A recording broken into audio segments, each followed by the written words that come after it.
Hello, beautiful souls. Namaste. Um, I wasn't going to, well, I was going to do the video, and then I was like, no, I don't want to do it. And then Spirit was like, but you need to do it. And I'm like, but I'm too emotionally raw right now. And that's when Spirit said, that's exactly why you need to do it right now. And so, trigger warning, I may end up crying during this video. As the title probably insinuates, I wanted to talk about real life dealing with breakups. We see a lot of videos online of advice, and it's these, these people are, well-meaning, and they're on there giving their advice. But I feel like maybe hearing it from someone that's going through the process in real time, maybe it'll make it a little more authentic and genuine. So I am no stranger to going through breakups. I've been married and divorced twice. Went through a very toxic situationship with someone who I believe to have been probably a covert narcissist. I can't diagnose people, obviously. And after that last situation, I spent about 8 years healing. Let's see.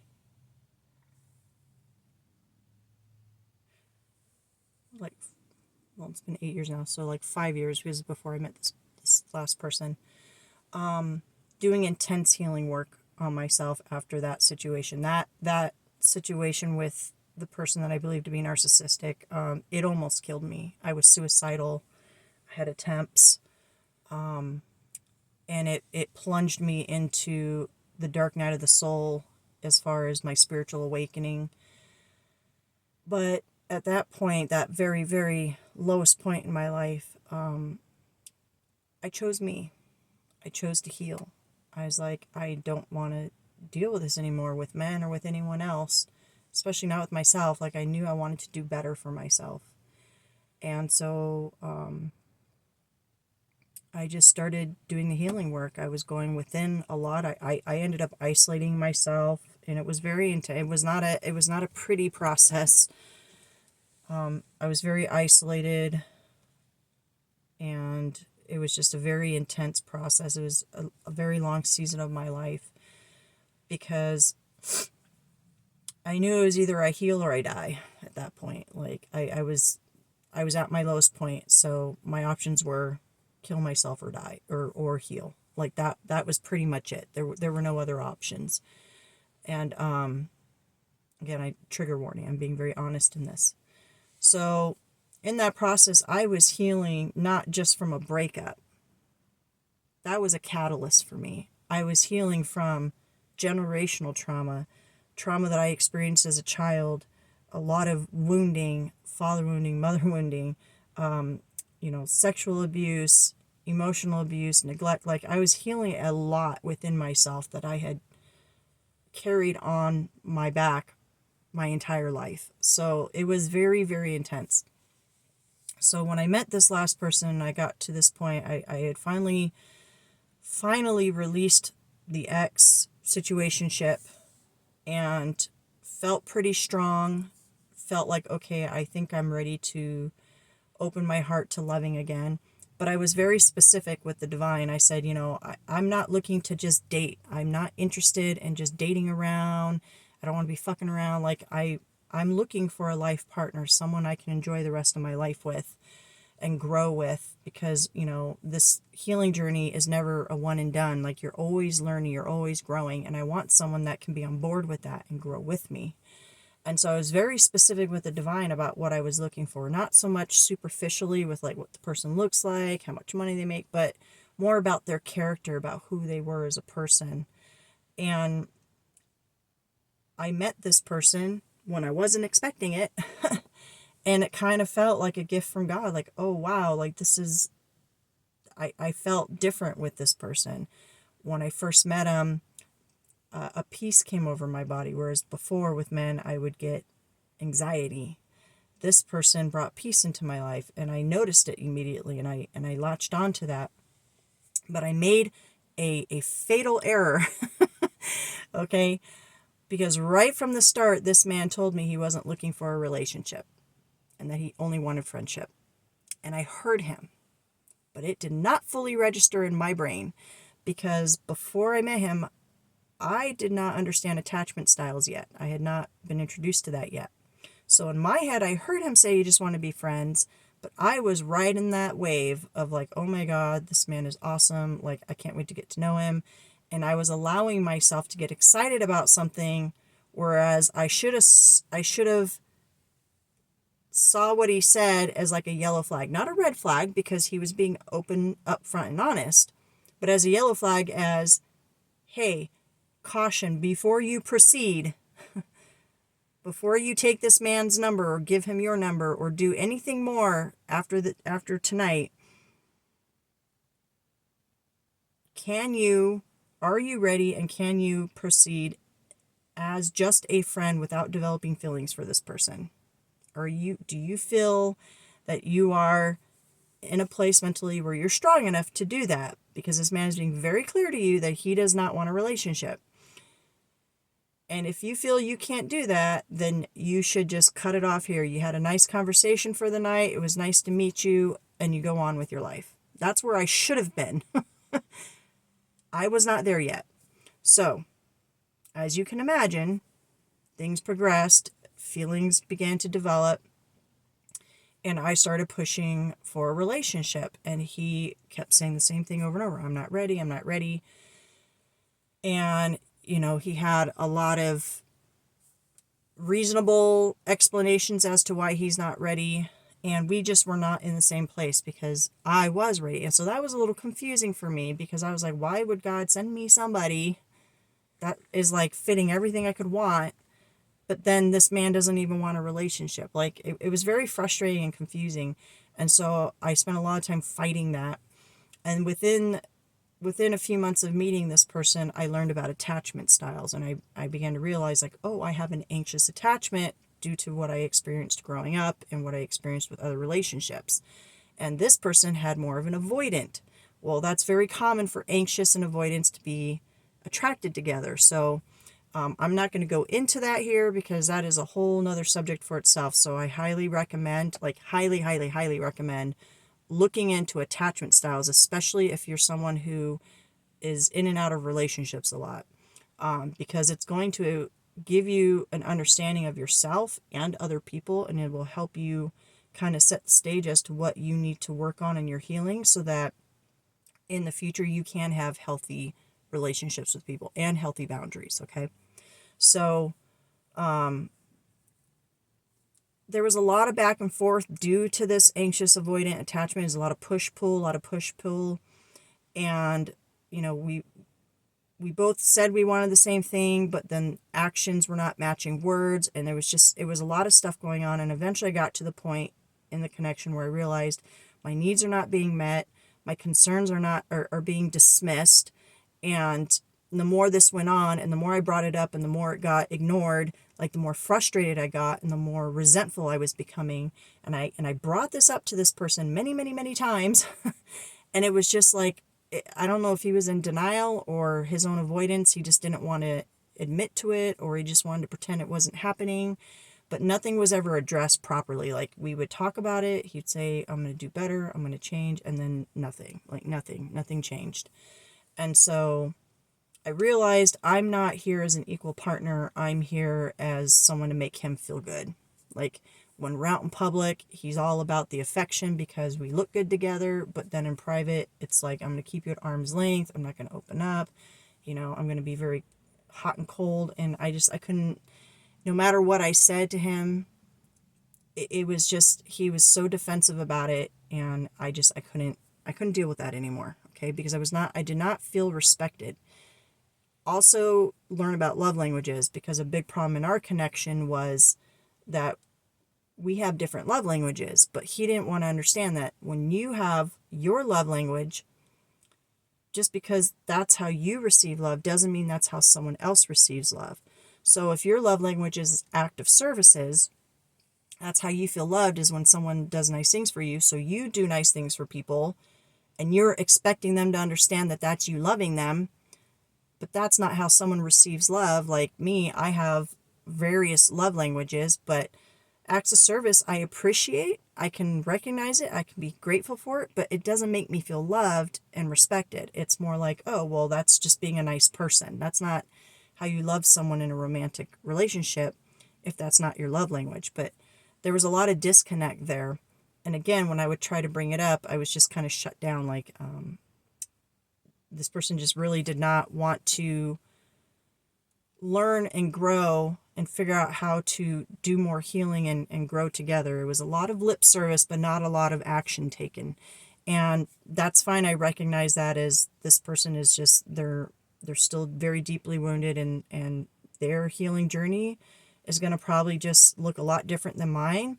But I can't maintain a relationship with someone if they're not even willing to be on the same page with me about things. And so I started detaching, and with the hopes of things getting better, but just in preparedness for what I was seeing as patterns playing out. And it kind of came to a head this weekend, and today is actually my 2-year anniversary, and we didn't make it. We didn't make it because we had a blowout over the weekend, and it was brutal. I brought up some needs.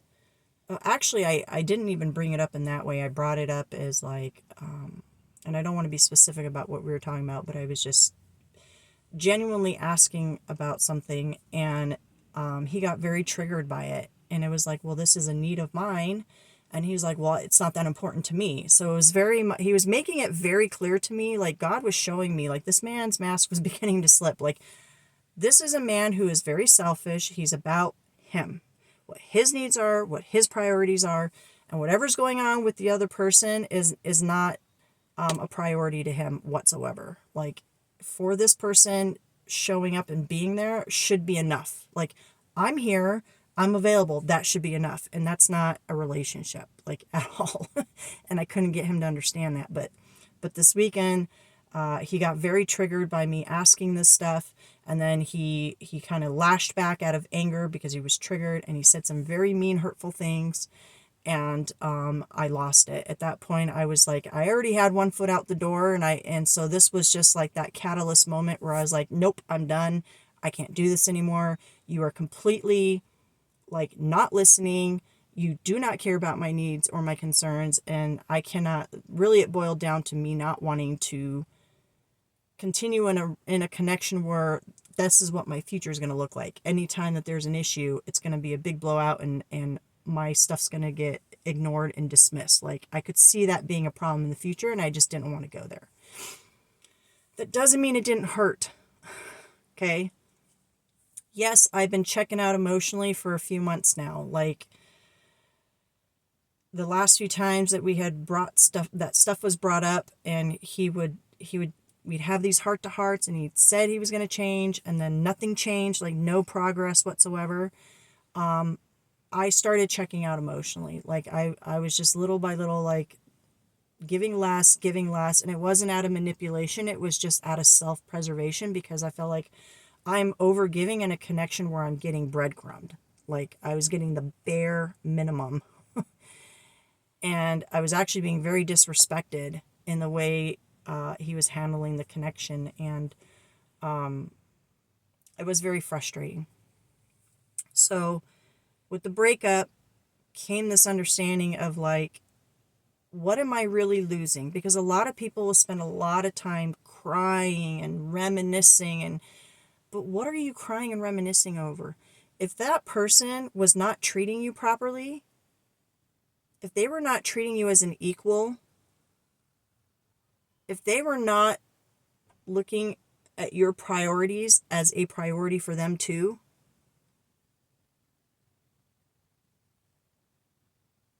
if they were not treating you with respect and reciprocity, what are you losing?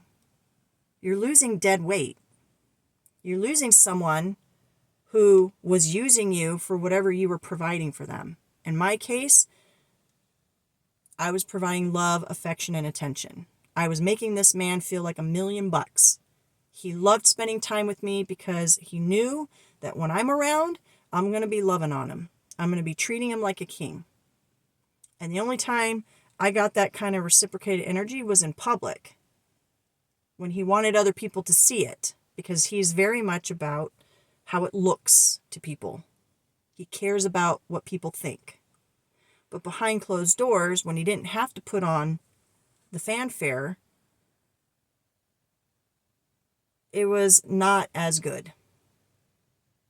I had to beg for attention. I had to beg for affection. My needs were not being met. And let me say that someone doesn't have to be a bad person. Like, this person is not a bad person whatsoever. They're actually a really wonderful person. They have a big heart. They're very smart. They're fun. They're chill. But because of their own woundedness, their own trust issues, he was projecting a lot of what he had experienced in the past onto me and this connection, and refusing, even though he knew I deserved better than what he was giving me, he was refusing to give it because he needed to control the situation so that he wouldn't feel like if I let go of that control, this person is going to inundate me and hurt me. So in his attempt to keep control of the situation, he essentially pushed me away. But that doesn't mean he was a bad person. It just means he was a very wounded person. And again, if I had been far enough along on my journey when I met him, when he said he just wanted to be friends, I would have understood, oh, this is someone who's not ready for a relationship for whatever reason. And I would have probably just been like, no, I'm good. Like, I don't want guy friends. I'm over that. Like, I don't, it doesn't ever work for me. Guy friends always end up becoming more, and then they become nothing. And then it's just more heartache. So I would have just like passed on that had I known what I know now. But the breakup is still painful because we end up mourning the potential we saw. He was very good at future faking with me. He had in his head his ideas of what the future would look like with us. But nothing he was doing in the present was really indicating that that was ever going to really happen. So it was giving me all this false hope and thinking, oh, we're going to be a family one day. We're going to be married one day. We're going to be in a committed relationship. But then nothing that was happening currently was really kind of progressing towards that. So the future faking was keeping me hooked in and keeping me hope that things were going to eventually progress. And so what am I mourning the loss of? The loss of what I thought this could have been.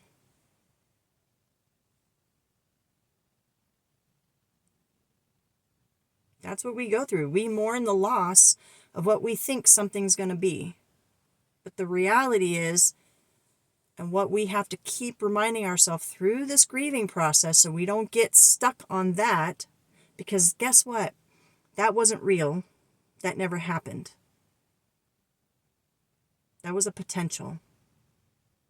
Just like I saw the potential for things to heal within him and for our connection to heal and be truly loving and open. That never happened. These little flies, or these little fluffies.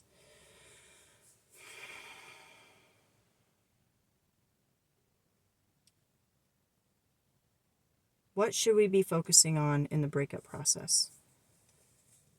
You're going to have to lean into the grief a little bit, because if you try to pretend it's not there and you pretend to be happy, you're just lying to yourself. And that's not helpful in the healing process. Part of the healing process that is so powerful is when we can face our shadow and embrace it instead of be afraid of it and push it away. Face the loss. Accept it. Allow yourself to grieve it. Allow yourself to cry. Allow yourself to get angry, even at him or her. Because it's not going to be forever. It's just a release. You have every right to be angry if you were giving 100% of yourself and this person was giving 10%. You have every right to be angry. You might even get angry with yourself. I was angry with myself for letting it go this long. I was angry with myself for not being able to notice the yellow flag from the beginning and just be like, no, this isn't what I want. You want friendship, I want more. We're not going to jive. Like, eventually it's going to be a problem. I should have been able to know that, but I wasn't there yet. See? So allow yourself to feel whatever it is you're going to feel. In that process, though, you're going to have to be your coach. You're going to have to be your cheerleader, especially if you don't have external support system like a mom or dad or sister or brother or friends or, counselor or whatever. If you don't have I don't have a lot of external support. I have some, not a lot.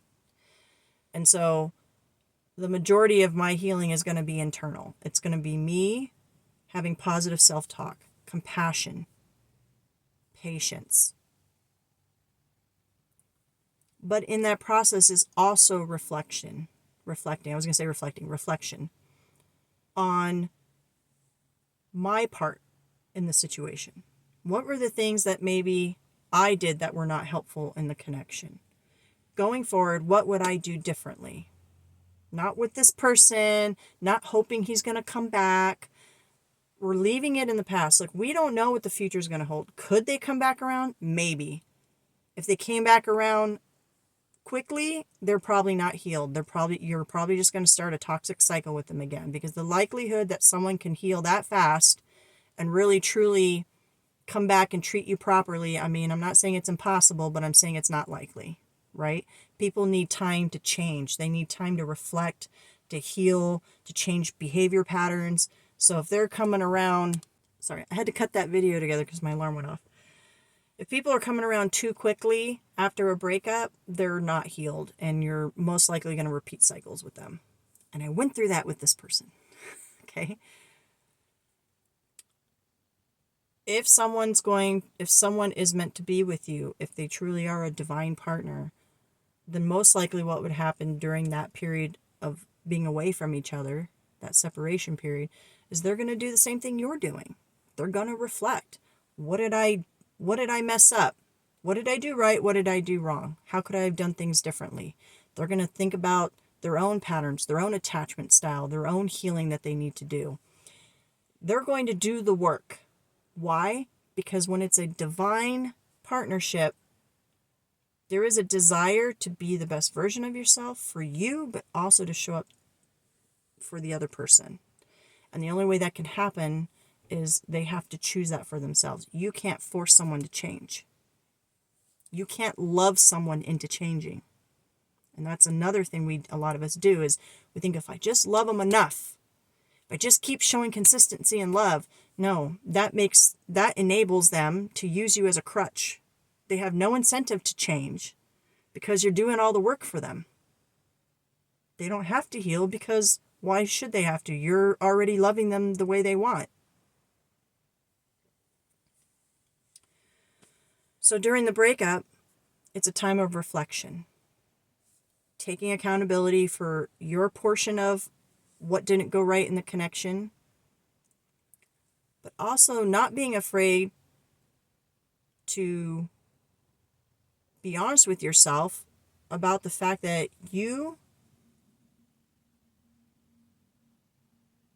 I'm trying to think how to word this, so I'll just use it personally. I know that I was giving my best in this connection. I'm not saying I was perfect and that I didn't have my mistakes, but I know that I tried my best, that I tried to work out issues, I tried to express my needs and concerns, and I was met with a wall, constantly, a wall. But I kept pushing through, I kept being patient, I kept being compassionate and understanding, and eventually it got to a point where I realized I was putting his needs and his way of wanting to do things above what I was feeling comfortable with.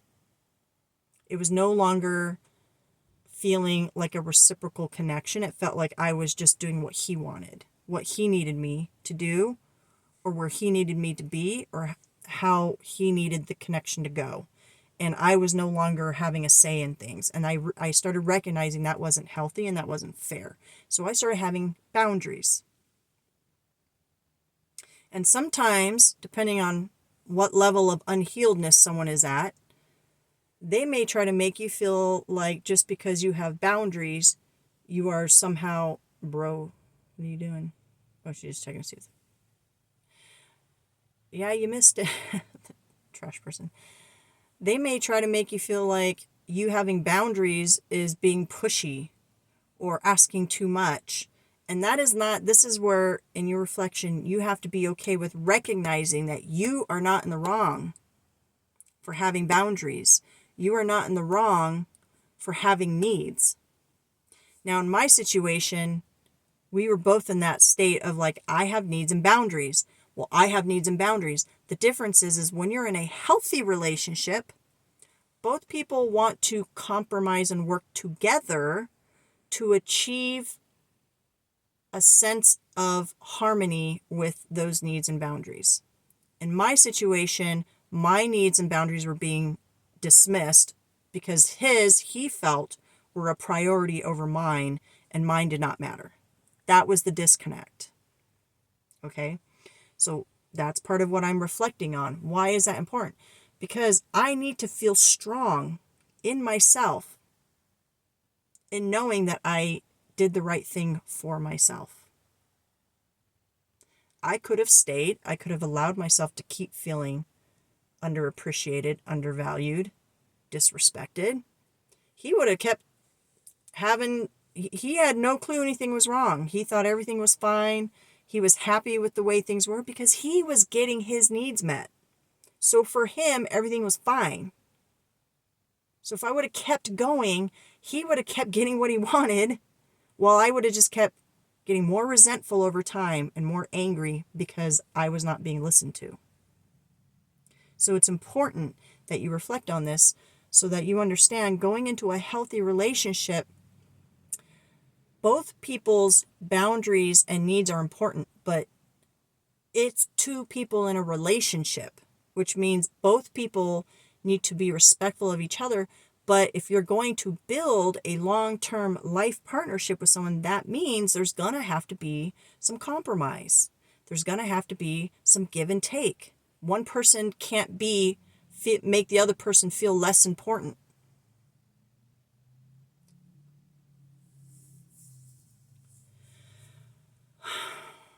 This part of the breakup process is crucial. Do not jump into another relationship. Do not date. Do not go have sex. And people are probably going to disagree with me. I'm talking from experience and I'm talking from observation. You can go to all the coaches you want. I'm not charging you for this information. I'm telling you from a place of love that what you need to do is go inward and work on yourself. Protect your energy because you are hurting and it's going to take time to heal your heart from what you experienced. It's going to take you time to build your strength back up and to be in a healthy place where you can give of yourself in a healthy way to a relationship. If you go out again after what you just been through, you are either going to attract toxic people or you are going to be toxic to someone else. So, take the time to go within, do the reflecting. If you realize there's some more healing you need to do, work on that. Like for me, I know one of the big things I need to really work on is my secure attachment. I feel like I'm making great progress, but I'm not there yet.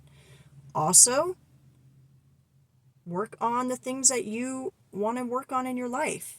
It could be getting financially stable. It could be mending relationships with your family. Like for me, I'm working on a passion project. I'm finishing school and then I'm going to be working on a passion project. So I'm very excited about them and be very focused on that. And get back into doing things that you love, hobbies that you love. Like I realize that this last 2 years that I've been with this person, I haven't done as much hiking as I used to do. And I kept telling him, like, I want to go hiking with you. I want to go hiking with you. He's like, yeah, yeah, yeah. And then it wouldn't happen. And I'm like, I want to get back outdoors. I want to do the things I used to love to do. We did do a lot of like kayaking and stuff, which I really enjoyed. So it wasn't like we didn't do anything. But I just noticed that some of the hobbies that I used to do before he came along, I kind of stopped doing because I was putting all my time and energy into him. And so part of the healing process is putting that love and energy that you were giving to that person, putting it back into yourself by treating yourself with that love and care, taking care of yourself.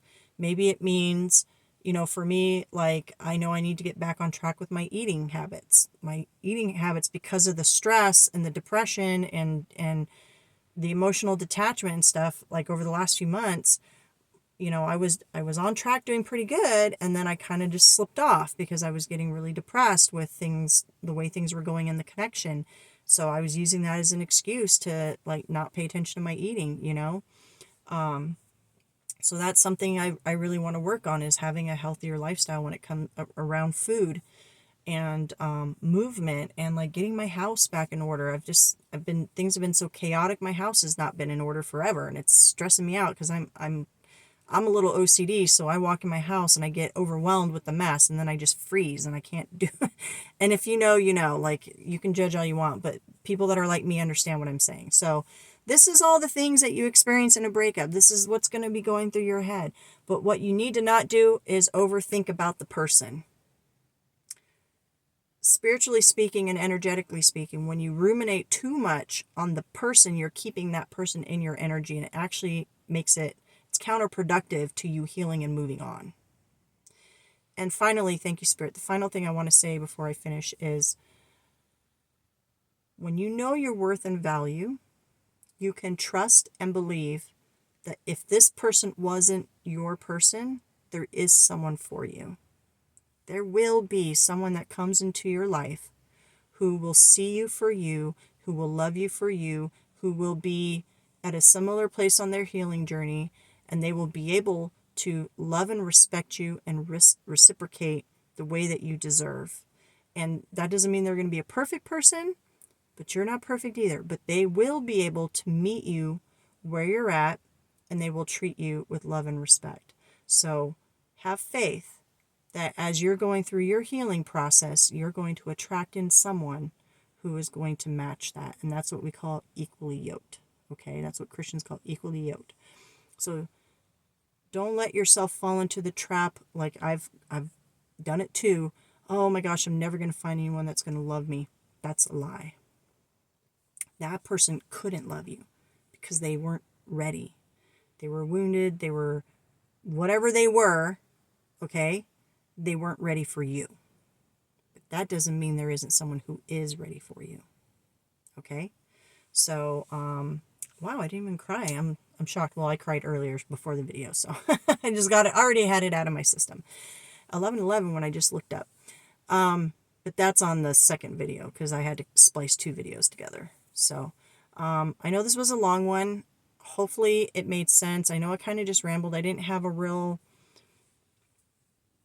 structured way of bringing this. This was just from my heart because I'm going through it now, and I know that there are other people that are going through it, and so I just want to be able to want you to know that it's going to be okay. We'll get through this.